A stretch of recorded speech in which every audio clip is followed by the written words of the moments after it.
I hate to travel. I especially hate to travel for work. About a year ago, I had to travel somewhere that was only 3 hours away from my job. The area I had to go is considered beautiful by the people who visit. I thought this would be a great excuse to bring my wife with me. She hates when I travel for work, so this seemed like a good opportunity to include her. I figured she could enjoy the sights, go hiking, shop, or just sit around the house. Either way, I'd be around every afternoon and night for us to do whatever she wanted. We rented this cute little house that was mostly secluded, not like in the middle of nowhere, but definitely separated from the other houses by a bunch of trees. That first night we arrived, we looked around the house, and I remember my wife saying that she would love to buy a house like this. Even though it was small, it had a large basement that was filled with storage. Little did I know that our short trip was only going to get worse from here. That first morning, I woke up at 6 a.m. to get ready for work. After I turned my alarm off, the first thing I noticed was that my wife wasn't in bed with me. That caused me to jump out of my bed with a little fire in my step. I went out into the kitchen, and she was sitting on one of the bar stools drinking coffee and scrolling on her phone. When I asked her why she was awake, she told me that she couldn't sleep. She woke up in the middle of the night. When she rolled over, she thought she could see someone standing in the corner of the bedroom. She tried to squint and focus her eyes, but it was too dark to be certain. She rolled over and couldn't get back to sleep. She said she almost fell asleep at one point, but thought she heard a noise from the same corner, and after that, she was wide awake. She said she just couldn't shake the feeling that someone was watching her. At 5, she got up, made coffee, and had been sitting out there ever since. I felt terrible for her. I could see in her face that she was exhausted. I could even see that she was still a little scared. I got ready for work, and before I left, I asked if she was going to be okay. She told me that she was going to get ready and go explore the town while I was at my work obligation. She didn't want to stay at the house alone longer than she needed to. As I was getting ready to leave, she was laying out clothes on the bed for after her shower. I kissed her goodbye, and she jumped in the shower. According to her, when she got out of the shower, she noticed that her clothes were slightly different from how she left them. Instead of being folded neatly and stacked on top of each other, they were half folded and just thrown into a single row. She was on edge, but said it must have been her imagination. She got dressed quickly, but couldn't find her socks. She knew she had left the socks out, but now they weren't there. She felt like she was going crazy. She grabbed another pair and ran out of the house. She Ubered to town since I had the car. I could tell something was off. When she was texting me, I was getting these one-word answers, and that's not like her. I got out of my work meeting early, so I met my wife for lunch in town. She didn't look well. This is where she told me about the clothes situation and how her socks were just magically missing. I didn't know what to say. I believed her, I just didn't have a solution or idea what could be happening. Since I was done with work for the day, we spent the rest of the afternoon in town and had a great time. That night, we had dinner at the house, and my wife looked much better. Whatever weirdness was happening before and bothering her looked like it was over now. In the middle of that night, she woke me up. She told me she heard a weird noise. As soon as she told me, I could hear it as well. It sounded like someone walking around in the house. I could see her shaking. She begged me not to leave, but I needed to know if someone was in the house. I quietly walked through the house, and the only thing I noticed out of the ordinary was that a closet door was open. I know this is stupid, but I assumed the door just opened on its own. I know it's unlikely, but I've had doors do that before. I even rationalized in my head that the sound we heard must have just been the door opening. I even looked inside the closet just to be sure, and it was empty. I told my wife the house is clear, and that we had nothing to worry about. She had it in her mind that something wasn't right. She couldn't sleep. I decided to stay up with her for the rest of the night. That morning, I got ready for work, and she also got dressed. She didn't want to stay 1 second in that house without me. We met up for lunch again, and she asked if we could go back and pack our things so we could leave. I felt terrible because I had to tell her that we needed to stay one more night. The next day, I had one more meeting in the morning that I couldn't miss. This wasn't the trip I wanted for us. The thought of staying in the house one more night for her was crippling. I offered to get us a hotel room, but because I spent so much on the house, she agreed to tough it out one more night. When we got back to the house, we packed everything up so we could leave right after my meeting in the morning. We ordered a pizza that night and sat in the living room for a while. I could tell that she didn't want to go to sleep. We ended up playing this trivia game on my phone for a while. Every so often, we would hear this noise coming from the basement. Every time we heard it, my wife would crumble. I tried telling her that it must be the house just making noises, but she couldn't accept that. While we were sitting there, I decided to go and check the basement again. She begged me not to, but I told her that I wanted to prove that the house is safe and and that she had nothing to worry about. I went down there and looked all around the room. There were boxes of storage everywhere. There was only one light, and it wasn't a good one. It gave off a dim yellow glow. Just as I was about to head back upstairs, something caught my eye. I turned back around, and standing in the corner of that room was a man in a red hat. He was standing so still that I swear I thought it was a hat rack or even a mannequin. I moved a little closer, and the man blinked. I freaked out and ran upstairs. I told my wife to get to the car right away, and I'll grab the bags. We had 3 bags in total. I grabbed 2 bags and threw them outside. My wife loaded the bags into the car as I ran inside to grab the final bag. I ran to the bedroom, grabbed our chargers out of the wall and the last bag. As I was running to the door, I noticed that the basement door was open, and the closet was now slightly ajar. I took a deep breath, and I sprinted past the closet and the basement door. I literally threw the bag in the backseat of the car and drove off. I called the rental manager and told them that someone was in the house. The woman was arguing with me, trying to tell me that I was mistaken. I don't even know if she followed up on what I said. I got so angry that I hung up the phone. Thankfully, we were okay, but just because we made it out unscathed doesn't make it any less scary. This man was literally wandering around the house with us all weekend. I believe my wife without a doubt did see someone standing in the room. It was most likely that guy in that basement. I don't even want to think about what this guy wanted with us, besides my wife's socks. I know I could have pursued this further, but I just let it be. Having your own house to stay in while you travel is cool and everything, but I honestly think I'm going to stick to hotels for a while. They may be scary as well, but at least there, you expect to have people around. People that hopefully won't be in your room watching you sleep.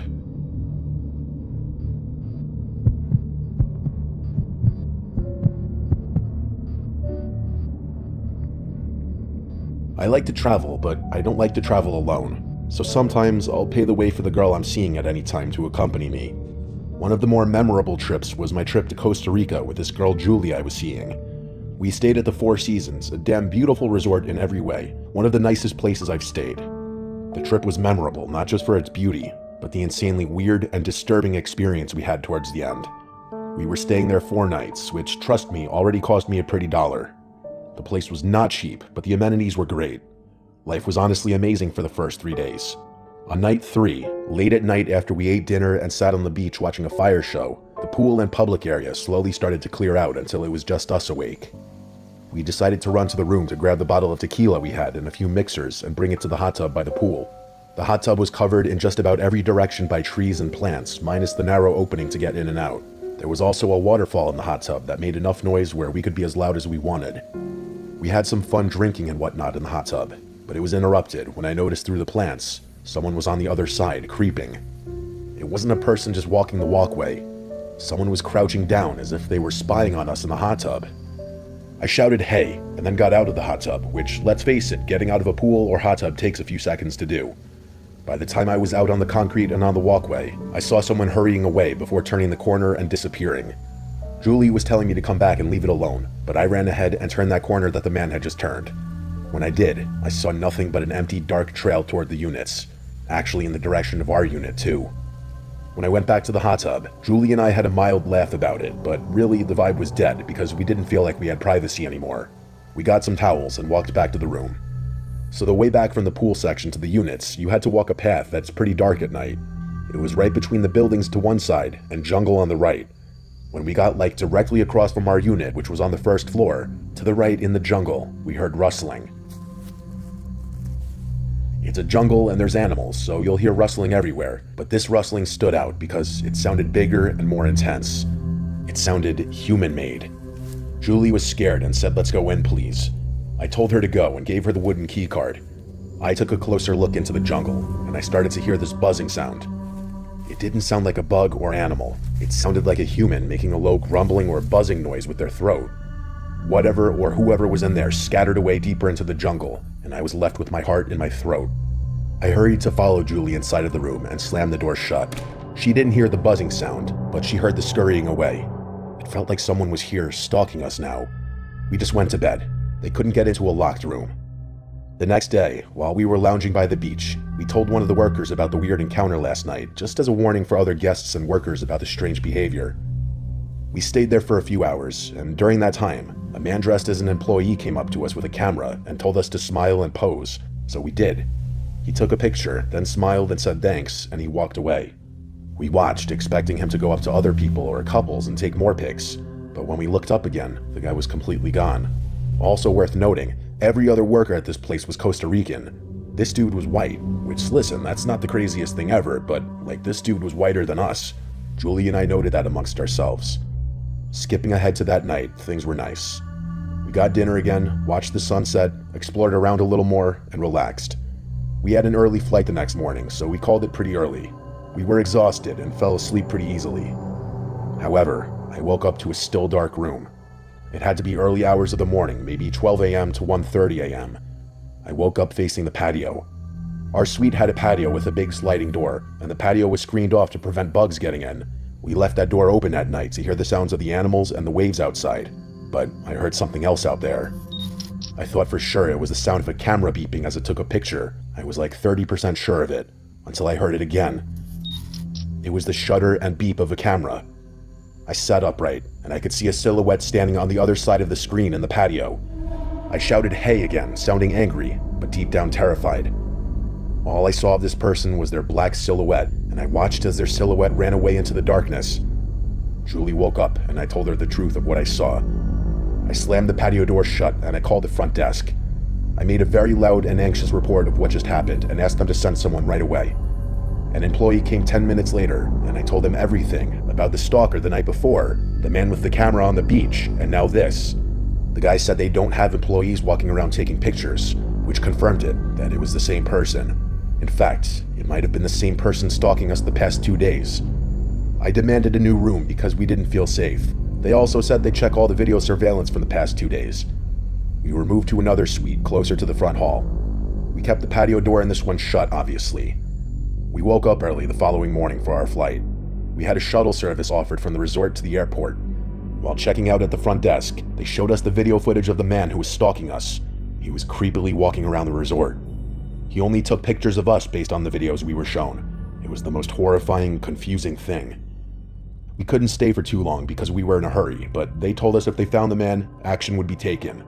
We were just relieved to be leaving there. I followed up with the resort a few days later, and they apologized for not having any updates, which was disappointing.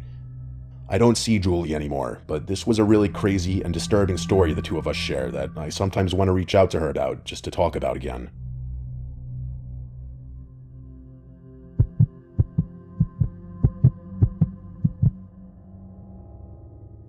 I hate reliving this story, but I feel like it's so crazy that I need to share it. Last year, I got a week and a half off from work, so I decided to travel back home to see my parents.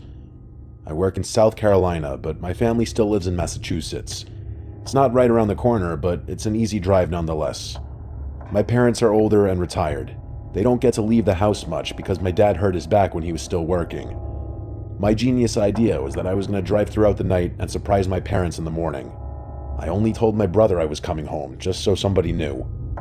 Usually, I hate driving at night, but I found that this specific drive is way easier overnight. There just isn't that much traffic, so I can throw something on to listen to and I'm chilling. My least favorite part of the drive is when I have to go through Pennsylvania. No disrespect to my people in Pennsylvania, but that state just feels like it never ends. It's all mountains and winding roads. Not to mention, I feel like every time I drive through PA, it's so foggy that I feel like I'm driving through an endless wall of white. This trip was no different. I was white-knuckling my way through until I came across a detour sign. Apparently there was an accident, so I was being redirected off the highway. I continued driving for a while, and I felt like I was lost. It was just a dark, foggy road. There was no sign of life anywhere. Of course, my phone didn't have service either, so I couldn't even use that to figure out where I was or where I was going. It had been hours since I left South Carolina, and I was exhausted. I was looking for a gas station or even a rest stop. I just needed to shut my eyes for a second, but I didn't feel comfortable doing it on the side of this desolate road. Something about driving in the fog and focusing extra hard makes me super tired. I started to doze off purely because of exhaustion. I should have pulled over as soon as I started doing the head drop, but I thought I could hold on a little while longer. Well, I couldn't. I dozed off for a second too long, and I lost control of the car. I jerked the wheel, but it was too late. I hit the guardrail, and I just kept going. My car rolled into a ditch, and thankfully rolled back to an upright position. I was shaking. That was the most terrifying moment of my entire life. If you've ever been upside down in a car, you'll know what I'm talking about. I sat there for a few minutes trying to catch my breath. I grabbed my phone to see if I had service yet, but it wouldn't matter if I did. My screen was destroyed in the crash. While I was sitting in the car, I didn't know how bad the damage was on the outside. I tried to drive the car out of the ditch, but it was completely stuck. There was no moving it. Because of the angle of the car, I could barely get my door open. When I got out of the car, I crawled out of the ditch. I stood there in amazement, looking at the damage to the car. I wanted to crawl under a rock. I had no idea what I was going to do. A few minutes later, I was sitting next to the car, basically grieving on the inside. While I was sitting there, I saw two bright headlights coming through the fog. I thought about flagging them down, but ultimately, I decided to just stay quiet. The truck drove by slowly. It was 20 feet or so in front of me, and it started to reverse back toward me. When they were right next to me, they rolled down the window. It was an older couple inside the truck. The woman was in the passenger seat, and she made a comment about how I looked like I needed some help. I didn't answer right away.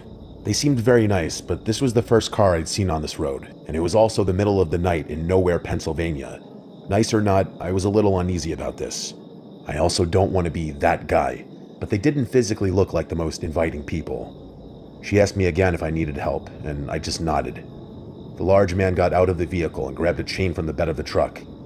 While he was doing that, the woman got out of the truck and kept inching closer to me. She smelled horrible. The way she was inching toward me was making me move closer to the truck. It was like she was bullying me to move closer. She was talking about the land, and then she started on a government rant. I just kept nodding and agreeing with her. I just wanted to see these people pull my car out of the ditch. She was literally bumping into me while she was ranting. Eventually, I was standing right outside the back of their truck. She had basically forced me back there. She stopped ranting and then smiled. She told me that she wanted to show me something really cool in the bed of the truck. I told her that it was okay, and I just wanted to watch him pull my car out and make sure he didn't need any help. Every time I tried to step away, she would cut me off. She just kept telling me that I really needed to look in the back of the truck. Then I noticed the man with the chain coming from the other side of the truck. Before I knew it, both of them were moving closer in on me. I turned around and noticed a tarp in the back of the truck. Something was clearly underneath it, but I didn't want to find out what it was. When I had my back turned, looking at the tarp, the woman yelled the name Paul. A third person emerged from underneath the tarp holding a knife. He was a younger man, and he attempted to grab me with his other hand. I still don't know how, but I was able to dodge him by basically falling back to the ground. While I was on the ground, the woman started to yell frantically, screaming at the other two men. I got up, and I started to run as fast as I could. I ran into the woods instead of staying on the road. I didn't want to take the chance of these insane locals chasing me down with a rifle or something like that. The younger guy chased me into the woods, but thankfully I was able to outrun him. I hid in the forest for a while. Since I didn't have a phone, I have no idea how long I was actually hiding. It felt like hours, but I'm sure it wasn't that long. I thought I heard footsteps the entire time I was hiding. It was probably just the normal sounds of the forest at night, but I didn't want to risk it. Just when I was getting ready to head back to the road, I heard the voice of the old woman. She kept calling for me, referring to me as Sonny Boy. She wasn't right next to me, but she was close enough that I could hear her. Close enough that if I moved, she would hear it. She was shouting in the woods that everything was okay and that I could come out. She said that they got my car out of the ditch and that they didn't want to scare me. I may be a fool, but I didn't fall for this. I held my breath and hoped that she would walk in the other direction. A while longer had passed, and I hadn't heard anything for a while. I snuck out of the woods and my car was still in the ditch. Clearly she was lying. All of my doors were open and my bag was torn apart. I tried to take an inventory of all my stuff, but most of it was gone. It also looked like they used the knife to cut my seats up. Their truck was gone, but I didn't want to stay with my car. I had a feeling they would be back if I stayed. I walked for a long time until I eventually made it to a 24-hour gas station. I went inside and tried explaining to the cashier what happened. I was a mess. The cashier wouldn't let me use the phone, but he did call the police. When they showed up, they called my parents. It took a few hours, but my brother finally showed up to pick me up. Unfortunately, the police were almost no help. I was happy to be driving with my brother in the middle of the day. I can't even imagine what the intentions of those backwoods freaks were. I don't think they just wanted to rob me. I felt like whatever they wanted, it was worse. My parents were surprised when I got home, but obviously not for the right reasons. That was the last time I've driven anywhere far at night alone, and it will most likely be the last time I ever do that drive again.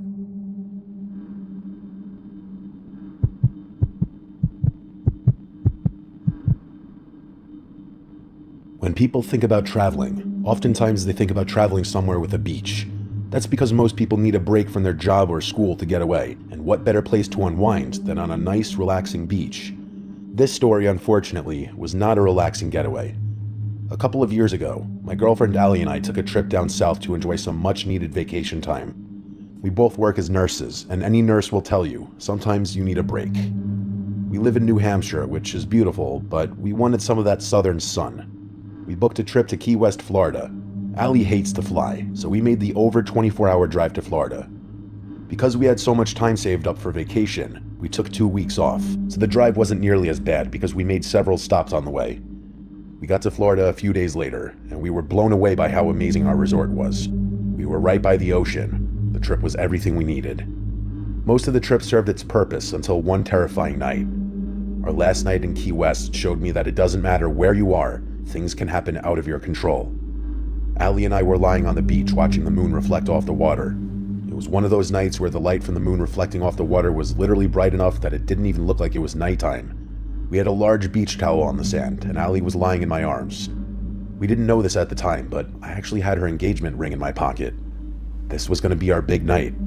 I started to be romantic and sweet, feeding her mushy lines. At first, she was loving it. Then I noticed she got quiet. It was like she wasn't responding at all. For a second, I thought she might have fallen asleep. I asked if she was still alive, and she apologized for getting quiet. She said she got distracted by two people who were standing kind of close to us. She said it looked like they were staring at us. I sat up a bit and looked for the two she was talking about. Just as I sat up, we saw the two people walk up to us. It was an objectively beautiful girl, but she looked off for some reason. She had wild curly hair, and from what I could see of her eyes, they looked very dark. She had just a beach cover-up over her bathing suit, and she was with a man. I assume it was her boyfriend because she was holding his hand in a loving way, almost like she was leaning on his arm. He had a huge beard with long brown hair that was pulled back in a bun. He was wearing a red flannel that was unbuttoned with no shirt underneath, and just plain bathing suit shorts. Even at night, it was very warm for a flannel. Once they got over to us, they just stood there. They were standing uncomfortably close. Because we were basically lying down, they were standing over us, both of them just looking at us, smiling for no reason that I could think of. Finally, Allie said, "Excuse me, can we help you with something?" The woman, still smiling, said in a slow, soft voice, "You two are quite beautiful, you know." I was completely speechless and at a loss for words. My girlfriend just said, "Thanks, you can leave us alone now." Allie's one to speak her mind. Maybe it's the nurse mentality in her, but she doesn't take any crap. The woman looked at me, and then at Allie, and then said in a haunting voice, "No thank you." All while this was going on, she still continued to smile. Her boyfriend just stood there stiff and not moving, but still smiling. After a moment, another couple came over. It was late in the night, so there weren't very many people around. I thought they may have been coming over to help us. I'm sure our body language wasn't exactly welcoming. I couldn't have been more wrong. The couple came over, and again were standing right over us. Just like the other two people, both of them were smiling. This woman also had a cover-up on, but was sporting some pigtails that were not even close to symmetrical. Her boyfriend had really curly, shaggy-looking hair. The woman from before looked up at them and said, "Look, a new couple." I didn't know if I was being pranked by the locals or if this was real life. I know they weren't doing anything particularly threatening at this point, but my alarm bells were screaming. Nobody stands this close to complete strangers unless they're up to something. The unsettling smiles and stoic posture just didn't have a good vibe. I was pretty unsettled, and these four people just kept inching closer and closer to Allie and I. They had gotten so close that the one girl's foot was touching my leg. I could tell Allie had hit her breaking point. I was trying to think of something to do. I finally stood and stepped up to one of the guys and said, "Take one more step." I thought maybe if I stepped up to them, they would back off. I'm a bigger guy, but I'm not very intimidating. Allie always called me a lovable teddy bear, not exactly someone who inspires fear. All four of these beach lunatics laughed. I was angry and annoyed, but I almost felt comforted by the laugh. I was thinking maybe the laugh was confirmation of this being a joke. Once again, I was wrong. While the others continued to laugh, one of the guys lunged at me. I had no time at all to defend myself. Both men started to beat me up, and I couldn't do anything. I was lying in the sand, just hoping the ring didn't fall out of my pocket. While this was happening, I could hear Allie screaming, and both girls just sat there and laughed. She tried to intervene, but the second girl pushed her down. The two guys then picked me up and slammed me down in the sand next to Allie, and with a blink of an eye, all their smiles turned into faces of anger. One of the men started to fumble his way through an inside pocket of the red flannel. Even though I didn't see it, I knew he was looking for a pocket knife or some other kind of weapon. Somehow, I had the mindset to pull off an unthinkable move. I don't know what came over me in the moment, maybe fight or flight, but I kicked the ankle of one of the girls because she was still so close to me. It was a hard kick, so she stumbled. Her stumbling in the sand distracted all of them for a moment. In this split second, I grabbed Allie's hand and we ran as fast as we could to our resort. I could feel my face bleeding and my ribs were killing me. I looked back one time as we were running, and we could see the two couples standing there, not chasing us. We got back to the resort, locked the doors, and turned the lights off. It was horrible. I still don't know why, but we didn't call the police. Obviously, in hindsight, we should have contacted the authorities right away, but at that moment, we didn't want to bring any attention at all to our location. The next day, we checked out early from the hotel so we could leave for home. The entire time we loaded up the car and checked out, we kept looking over our shoulder. Every person out of the corner of our eye we assumed was the beach couples. We didn't want to risk running into these mysterious strangers again. As we were leaving the hotel and walking to our car, we saw the two girls on the corner of the street. They didn't see us. We didn't know what to do. We got into the car and drove off. As we were pulling out of the parking lot, we had to pass the corner where they were standing. As we drove by them, both girls noticed us. They smiled and waved like we were old friends. Once we hit the road, Allie called the resort and informed them what happened. They apologized and said they would look into the matter. I'm not sure if anything was actually ever done. I realized that this isn't your typical scary ghost story or whatever, but it was so much worse. We're lucky we got out of there with no physical injuries. Unfortunately, the memory of this horrible night will most likely stay with me forever.